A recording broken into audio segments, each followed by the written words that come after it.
بسم اللہ الرحمن الرحیم۔ والدین کے نام اہم پیغام۔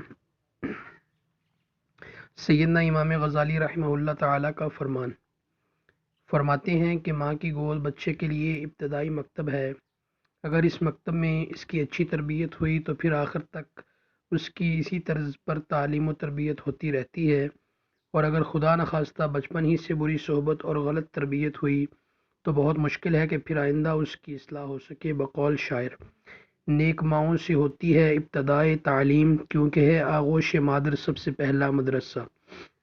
فرماتے ہیں بچہ پیدا ہوتے ساتھ ہی تربیت کے قابل ہوتا ہے۔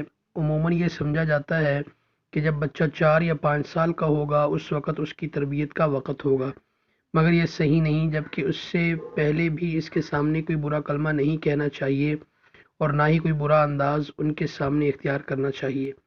امام غزالی رحمۃ اللہ علیہ نے لکھا ہے کہ ایک والدین نے طے کیا کہ امید کے ان دنوں میں کوئی گناہ نہیں کریں گے تاکہ بچے پر اس کا غلط اثر مرتب نہ ہو۔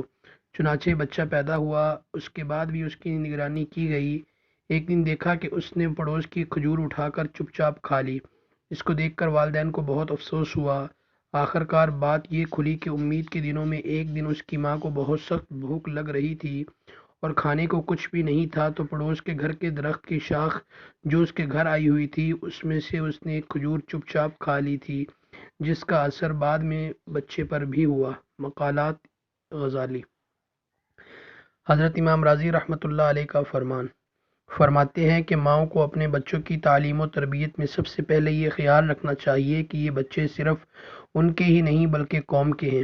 اگر ان کی تعلیم و تربیت میں کسی قسم کی کوئی خرابی ہوئی تو پوری قوم کے ساتھ انتہائی بے ایمانی اور پوری قوم کے ساتھ غداری ہوگی، اور یہ ایسی خیانت ہوگی کہ اس کا کوئی بدلہ ہو ہی نہیں سکتا۔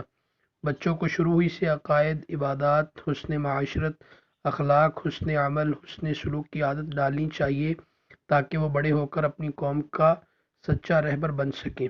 کتاب اصلاح۔